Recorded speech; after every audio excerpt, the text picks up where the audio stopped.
Hello, welcome to Jason the Old Millennial. My name is Jason, speaking here in my basement in the great state of Kansas. Today I want to do a deep dive on a little-known band called Led Zeppelin. You might have heard of them. They made a little bit of a splash in the late 60s and all the way to the late 70s, producing some of the biggest rock records and rock songs, and also one of the biggest touring bands of all time. One of my favorite bands personally. Like, I put them on the Mount Rushmore of like all-time great bands for me. So many amazing music. They're known for really their hard rock sound, though they do delve into even more acoustic songs and ballads and stuff, and some pop as well. But definitely their hard rocking music is what makes them, differentiate them from everybody else, or makes their sound so unique. And it's the hard pounding drums of John Bonham and the really incredible guitar riffs of Jimmy Page. It really, and you have to say Robert Plant's really unique vocal, the way he sings is very unique and incredible. And John Paul Jones is obviously amazing too, one of the great musicians on the band that played multiple instruments, but mostly the bass. All four, they just had incredible sound that really defined that generation. I feel like defined the 70s. I would argue probably the biggest band of the 70s is Led Zeppelin, and definitely a band I've been wanting to talk about for a while. So I'm happy to get to it here on Jason the Old Millennial.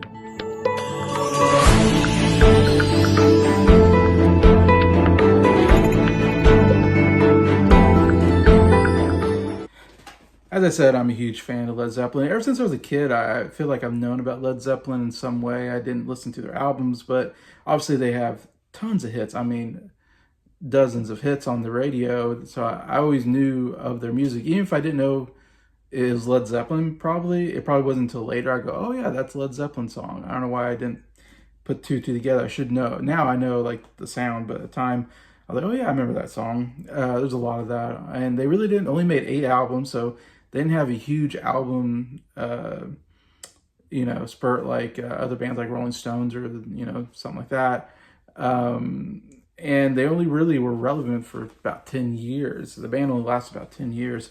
I always think of it kind of like the Beatles of the 70s in some senses, that the Beatles kind of started in the early 60s and then they ended in 1970, while the Led Zeppelin they started in 69. The band starts in 68, but the first album comes out in 69, last album comes out in 79, so that was their 10 years. So they pretty much spanned the whole 70s, just like the Beatles spanned the 60s. And like I said, arguably probably the best band of the 70s. Not my favorite band of the 70s, but I think you can just look at what they did. It's just absolutely incredible. As you see, I'm currently still reading this book. I bought it a couple years ago. And I read a little bit at a time. I've been reading more of it lately, trying to get through it. I'm pretty close to the end. In the book, they just finished doing the Presence album, I think, which is their 7th album. So they're almost kind of towards the end of that anyways. And a lot of interesting information here. Sometimes more information than I probably needed to know. But that's really good. There's also a really cool documentary that was in theaters called Becoming Led Zeppelin, and I've watched about halfway through that so far, so I still need to finish that documentary, which is a really cool documentary so far. Good interviews with everybody in the band except for John Bonham. You do hear snippet interviews from him, which is really cool. Anyways, let's get to the band Led Zeppelin. How did they get their start? Like I said, they formed basically in 1968 with, like I said, Robert Plant in vocals, Jimmy Page lead guitar player, John Paul Jones as the bass player, and John Bonham as their drummer. But really we have to go further back than that to 1966, when Jimmy Page joined the group the Yardbirds at the time. And before that, Jimmy Page was a session musician mostly, worked on, a number of albums and stuff in Apple Studios. I know he was on the Goldfinger soundtrack and played on that. I remember seeing an interview about that. But anyways, but I know I didn't look up everything. I know some of you probably know more than I do on that. But anyways, so he was a session musician, and he wanted to get into a rock and roll band. And the Yardbirds at the time, they started with, I believe, Eric Clapton at lead guitar, not a bad lead guitarist. But Eric Clapton didn't like the direction of the band, so Eric Clapton left the group. So they got a new guitar player, Jeff Beck, who I'm not real familiar with Jeff Beck. I just know he's like a great guitar player and had a solo career as well. But Jeff Beck joined, and anyways, so they had their bassist, which I didn't write down his name, but their bassist ended up quitting the band, I think, and leaving. So they needed a new bass player. So Jimmy Page saw an opportunity and got in as a bassist, which is kind of interesting because we know him as a lead guitar player. But that was kind of get his foot in the door, I think, is to be a bassist at first. But it feels like he quickly switched to being a lead guitar player because he's just too good, I think, to not be in guitar. So they must have gotten new bassists after that. But at one time we had Jimmy Page and Jeff Beck, two lead guitar players for Yardbirds, which is pretty cool to have like three like Hall of Fame lead guitarists in their band at one time. Or I mean, Eric Clapton before, and then those two next. Anyway, so that's where Jimmy Page really got a start and kind of got into more bluesy rock type music at the time. But he also was familiar with John Paul Jones, who was also a session musician at the same time. And so he was, I guess, around the same areas as him and got to know him as well. Of course, they're all from England. This is all in London, England, because that's where Apple Studios is. Anyway, so around 68 or so, the band kind of broke up. The Yardbirds, the other band members kind of left. And so just Jimmy Page was left basically without a band. So he decided to recruit new members, and he basically wanted to keep it the Yardbirds, I guess. He wasn't thinking it was a new band. He was thinking he was just continue on the Yardbirds, I guess. And now he was come from the new guy to being kind of the leader of the new band, the new Yardbird band that he was starting. So as I said, looking for members, he was told about a guy named Robert Plant. And Robert Plant was, lead singing in another band called Joy, which also had John Bonham in it as the drummer. So Robert Plant and John Bonham had played together in a band called Joy at the time.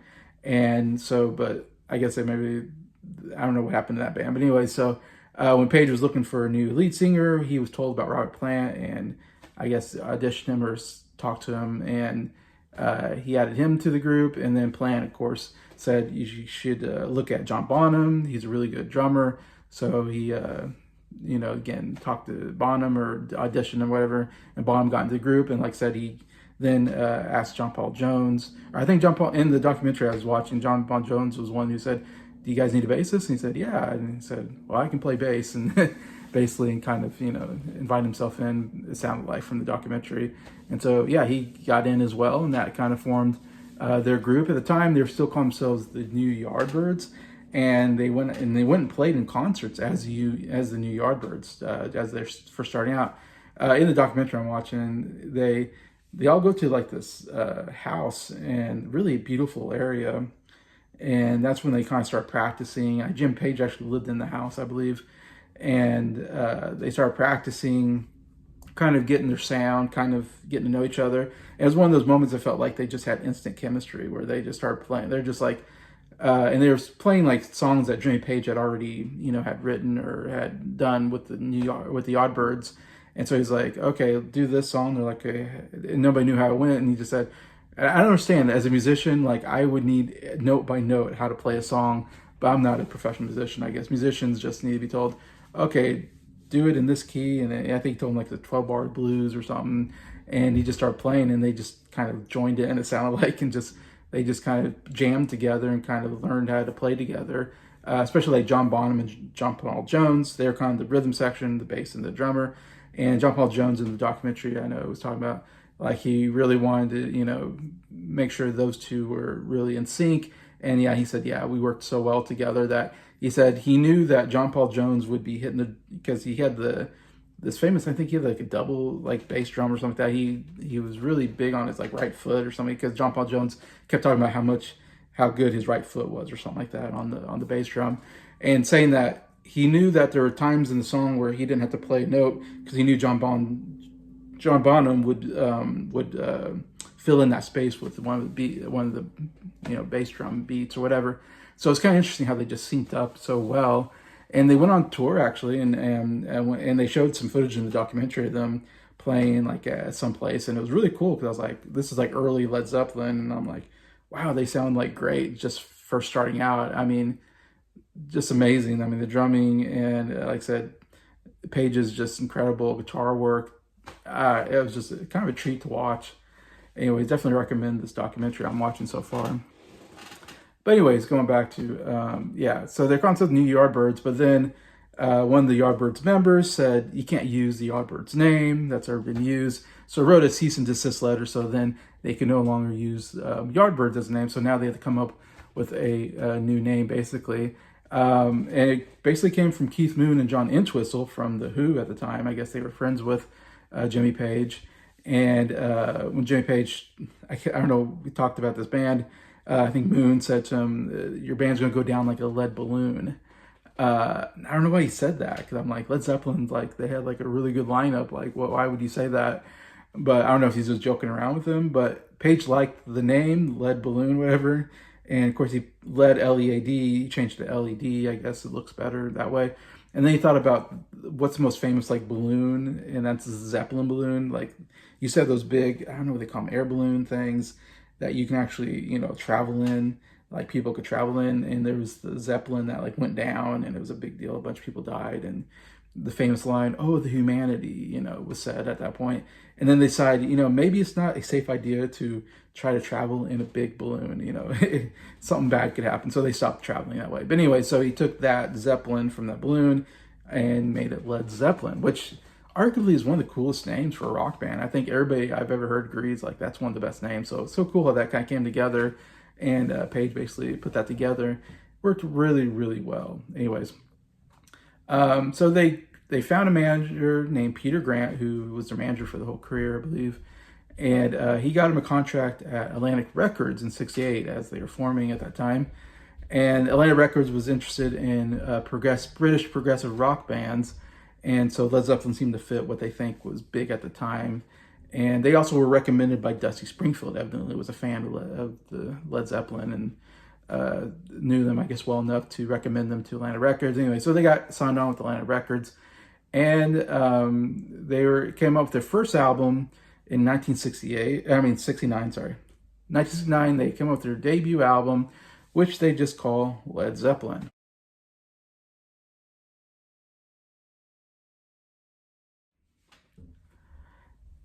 So Led Zeppelin, pretty big album for them. I mean, one of the great debut albums, many would say, I think. Definitely kind of, I mean, as soon as you hear Led Zeppelin, it's like this, I don't know, it feels like nothing else sounded like them at the time. Even though you had other hard rock bands, maybe you had Jimi Hendrix and you had Cream, and you had all these other bands. But I don't know, as soon as you hear, I said, Page's guitar riffs and Bonham's drumming, it just hits you in the face, just how hard of a rock, band they are at the time. And you just hits you and you just go, oh man, this is incredible. But the album did very well. Went number 10 in the US, number 6 in the UK. It had three fairly big hits on it: Good Times, Bad Times, Communication Breakdown, and Dazed and Confused. Kind of the three most well-known songs on the album. For me, Good Times, Bad Times, and Good Communication Breakdown are my two favorite songs on the album. I think those are two amazing songs. Dazed and Confused is a little slow at times. It's fairly well known, like I said, but a little slow. The album definitely is very bluesy. I feel like it's one of the more bluesy rock albums that they put out. For me, I'm not a big fan of the bluesy rock sound, so this is actually one of my least favorite albums of Led Zeppelin. I know a lot of people would put this way high as like one of the top albums. People love this album that are Led Zeppelin fans. I'm one of the few ones that I'm like, I don't like the overly bluesy style of the album. I said, and it has like two really good hits on it, but besides the two big hits for me, the rest of the album is not that great. It has like an instrumental, I believe, in the album as well. I don't know. I don't own the album. It's just not one of my favorite. But like I said, people love this album. Definitely set the tone for what we're getting out of Led Zeppelin. And everybody was anticipating every album, I think, after this first one. Really made such a huge, dent, in music, or a huge, what do you say, reputation and all that anyway. So yeah, so 69 that came out. So they go on tour. While they're on tour, they actually write they're also coming out with the second album, or they're making songs for that second album, and they finished the second album called Led Zeppelin 2, which I own. I'll show. This is Led Zeppelin 2. Yeah, so they come out with this album later on, 69. So they put out Led Zeppelin 1 and 2. And we talked about 1969 on my top 10 albums list. And both albums were like top 5 best-selling albums of that year, 1969. So pretty incredible to put out 2 best-selling albums in the same year. I mean, it's your first 2 albums. And it's like, and then it's just going to get better, it seems like, after this, It's just like, we're just getting started kind of thing. But this is definitely the bigger hit album compared to the Led Zeppelin 1. And it's absolutely amazing album. One of my favorite albums it was like I want to say my 3rd favorite album of 69. But it had like 5 big hits on it. And also it went number 1 in the US and UK. So the first one was a top 10 hit. This was number 1 in both countries. Yeah, so I said you have 5 pretty big hits on here, including the very first song, Whole Lot of Love, which is my second favorite Led Zeppelin song, and my favorite song on the album, I should say. And one of the greatest starts to any album. I mean, you start with that guitar riff. Just, I mean, iconic, famous. And I love Robert Plant's coming, coolin'. I can't do his voice, but, absolutely incredible. And then the drums kick in, and then when those drums kick in, it is one of the hardest hitting rock songs you'll ever hear. Still to this day, I mean, it still gets my blood pumping. Every time I hear this song, man, my heart starts pumping, and I start going, man, I start banging my head. It's just a banger of a song. It was a big hit on the album. They didn't really put out singles, I believe, if I remember right. I don't think they ever really put out singles. And so they never had like a number 1 single necessarily, if I remember right. And they didn't win any Grammys or anything. It's funny, they didn't get well rewarded critical wise, but obviously they sold a lot. So obviously the people loved them. I feel like, they didn't win the awards, you would think, and they didn't have the huge number 1 hit songs. But Whole Lot of Love did go number 4 in the US. So I don't know how that went out, but because I don't think they put out singles, but maybe not in the UK and the US. Just took it and made a single out of it. But also they have What Is and What Should Never Be, which starts off a little softer and then gets more rocking. It's a really cool song. Heartbreaker, great rock riff, and one of the best guitar solos where everything just goes out and just you hear Pages. He does like these really fast, soloing. It's incredible. Living, Loving, Made, She's Just a Woman, and Ramble On. All big hits on the radio, all songs I knew growing up because they were all over the radio.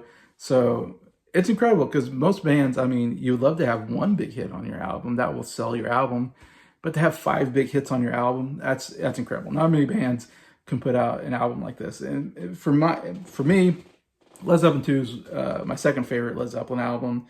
It is absolutely amazing. I mean, one of the great rock albums of all time, in my opinion. Yeah, definitely one I listen to quite a bit.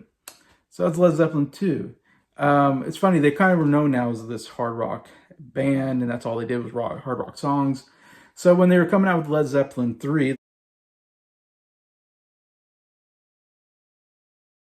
their 3rd album, they're still going with the numbers on their albums. I think there's some criticism of just like, they just do, hard rock. So they decided that the 3rd album, they're going to go a little more acoustic, and they're not going to go as hard. It's not going to be as hard rocking of an album. It seems like just to show the fans that they can do more than just hard rock. Anyway, so in 1970, again, 3 albums in 2-year span here, but Led Zeppelin 3 comes out in 1970. This again does very well. It goes number 1 US, UK, US and UK. They're obviously one of the big bands already at this point. It was a bit divisive at the time because of it being more acoustic, though, because big fans still love the hard rocking of it. Though it does start with their huge song, "Immigrant Song," is the very first song on the album, which I feel like it's might be the most played Led Zeppelin song. I feel like I've always heard that on the radio. I've heard it in movies. It was in School of Rock. It was in Thor Ragnarok. I mean, but that beginning with Robert Plant doing those ah, it's so memorable. In fact, they never say immigrant song. So for the longest time, I didn't know it was called immigrant song. I was like, I'm trying to figure out what the name of the song is. It wasn't until later that I was like, I have to remember, oh, it's immigrant song. It's the name of the song. Um, but yeah, that's definitely the biggest rock song on the album. The rest of the album's not as hard rocky as, like I said, they're trying to prove they can't do rock songs, and then they start the album with their biggest rock song, maybe of all time. So it's kind of a funny way to start the album, but incredible. It's the first song on the album. So again, you got Whole Lot of Love begins like Led Zeppelin 2. Led Zeppelin 1, I believe, starts with Good Times, Bad Times. So, I mean, man, they are really good at starting their albums really good with a really great rock song. And yeah, so they start with the Immigrant Song, but the rest of the album is definitely more acoustic, not as hard rocking as that one. The only other, and again, it didn't have nearly as many hits as like Led Zeppelin 2. Really had two with the Immigrant Song, which was, I guess it was a top 20 hit in the US.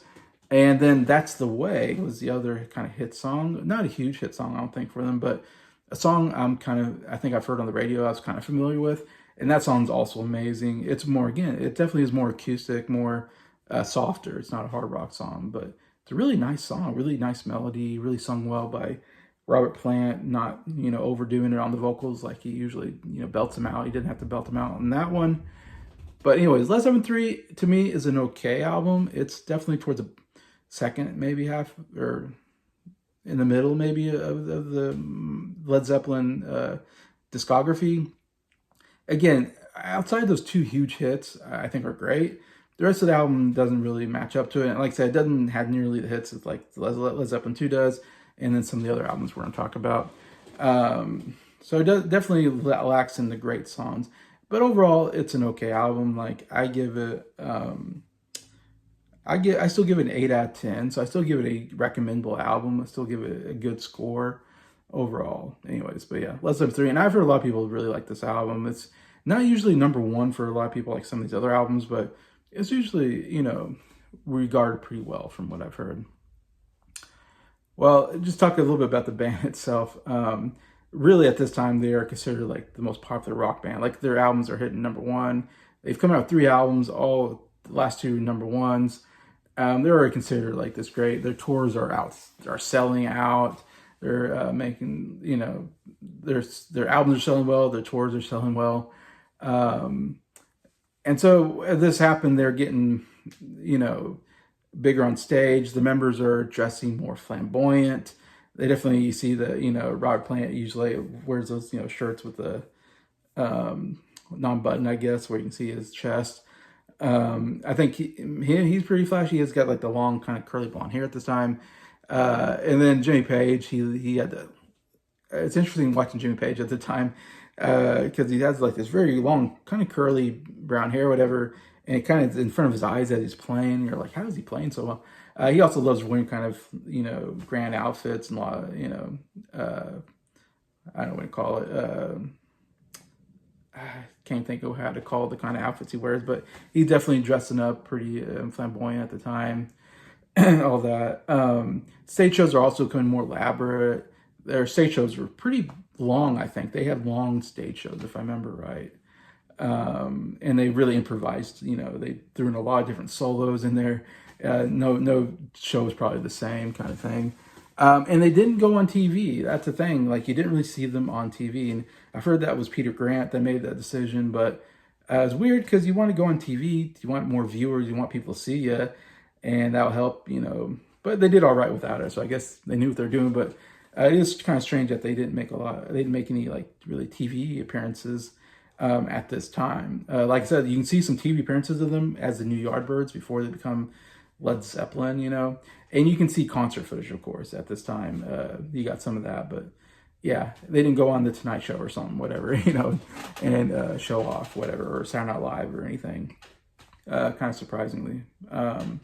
They also were known for being big partiers and trashing their hotels. This I don't know if this started around this time, the 70s. I don't know if they did happen in the 60s as much, but definitely you're going to hear a lot of different bands, and Led Zeppelin definitely was they definitely were living that rock and roll style, drugs, sex, and rock and roll. Reading this book, you get a lot of the drugs and the sex. They definitely they get into in this book. Obviously, drugs, trashing their hotels, living that rock and roll lifestyle. Also, don't get too much into it, but they did some very bad stuff with women, I would say, that makes you kind of question, especially Jimmy Page. He did some very wild stuff. I don't want to get into it, but let's just say some very shocking stuff as far as women go. And Jimmy Page is also known for dating like a 14-year-old girl at one time. So some very scandalous stuff, I would say, that they were into at that time. Definitely a little off-putting as a band. As people, they're kind of horrible human beings. Great band, but just horrible stuff that makes you just go, kind of gross out. Also, Jimmy Page was really into like the cult. He loved the Aleister Crowley, who was like the satanic cult kind of leader. I say satanic. I don't know if it's satanic, but it's it's kind of like, I think it's satanic kind of cult. And he loved satanic symbols and stuff like that. And he was really into that stuff. So Jimmy Page definitely was very out there, very weird, into some pretty bad stuff, I would say, overall. And that gets into our next album. In 1971, they came out with the fourth studio album, which, this is a strange one. We're going to call it Led Zeppelin 4 for this case. But this is the album cover there. Kind of famous. Strange, kind of got this painting of a guy. My friend Briar calls it the album with sticks, or the Man with Sticks album, which is a pretty good name because there is no name on this album. If you look at it, it doesn't say Led Zeppelin, it doesn't say Led Zeppelin 4, at the back, nowhere. You got this another weird painting of their pictures of the guy. So they didn't really name it. In fact, they had these 4 symbols. They each put out a symbol. Again, Jim Page was very into these like satanic symbols stuff. So he had the other 3 members put out symbols too. And you see it there. There's the 4 symbols that they each kind of created for themselves. And so some say this album is the 4 Symbols album or something.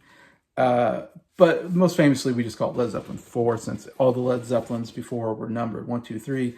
And so it's not, I don't know if, I want to say it's not officially Led Zeppelin 4, but it's kind of like the Beatles' White Album. It's just easier just to say it's Led Zeppelin 4. Anyways, that's kind of history behind on that. But yeah, this 4th album, again, went number 1, US, UK, no surprise. And this is their arguably biggest album of all time, big selling album of all time, most famous album of all time, my personal favorite album of all time. I mean, Led Zeppelin album of all time. It is one of the all-time great rock albums. Definitely, if you got to get one album, you got to get this album. This is absolutely huge. It's got some of their biggest songs on it. Sold 37 million copies. Again, it was the best-selling album, of course, of that year. One of the best-selling albums of all time. Definitely the 70s and all that. And you got some absolutely huge hits, including my all-time favorite Led Zeppelin song, Stairway to Heaven, which we've all heard many times on radio, even though it's a pretty long song. Man, is that song epic, though. I never get tired. People say, oh, I get so tired of it, they overplay it. I never get tired of that song. It has such a cool kind of acoustic kind of ballad beginning to it, then turns a little more heavier, and then at the end it becomes a huge rock song before going back into like the acoustic ballad. It's amazing how it goes into all those different things. And when the drums hit, when they get into that rock section, it is so, and that guitar solo by Jimmy Page, yeah, it's like every time I hear that part, it's like, oh my gosh, this is like one of the great, in my opinion, one of the great songs of all time. Stairway to Heaven, love it. The very first song, Black Dog, is a really good song. It's one of my favorite Led Zeppelin songs. Cool beginning, really rocking. I love the guitar kind of solo, and then just Robert Plant singing by himself, and then goes to the solo, and then goes to Plant. Love how they do that. Very first song on the album. Again, very good first song. You got Rock and Roll, Misty Mountain Hop, and Going to California, which is a really good acoustic song. It's a pretty rocking album, except for Going to California. I love it. It's great melody. Rob Plant's vocals are great too. But yeah, I love the acoustic guitar playing on there by Jimmy Page is absolutely amazing. Yeah, it's another one of my favorite songs of all time. I mean, like there's 3 songs on here that are like in my top 10 favorite Led Zeppelin songs. And Misty Rock Mountain pop and rock and roll just rock as well. It's not very long. Also, the very last song is pretty cool. It's called When the Levee Breaks or whatever. It's a cool kind of bluesy jam song, and I'm not into that usually, but it's really good. Like the drumming and the guitar playing is absolutely amazing. Pretty good closer to this epic album. For me, it's a 10 out of 10 album. Definitely, again, no surprise, it's one of the biggest albums because it's Stairway to Heaven on it, their biggest hit of all time. Even though, like I said, they didn't put out like singles, that should have been like a #1 hit. It should have been like album song of the year, Grammy song of the year, all that. Didn't get any of that. But anyways, yeah, absolutely huge album, one of my favorites. Led Zeppelin 4 and 71. I'm going to end it there. That'll be part 1, and I'll start part 2 on the next section. But so far, hopefully you're enjoying getting to hear more about Led Zeppelin. Some of you already know all this stuff, but it's fun to talk about it, kind of discuss the greatness of Led Zeppelin, why they're so great, and kind of the history behind how they started and all that. Hopefully you're enjoying that. So let me know what you think about at least his first 4 albums. You know, do you have them? Do you love them? What's some of your favorite stuff from them? Anyways, and I'll get to part 2 soon. We'll finish on Led Zeppelin. But anyway, so thank you so much for watching this video. Thank you for liking it. And thank you to all my subscribers for supporting the channel. I appreciate you all. I hope you have a good week.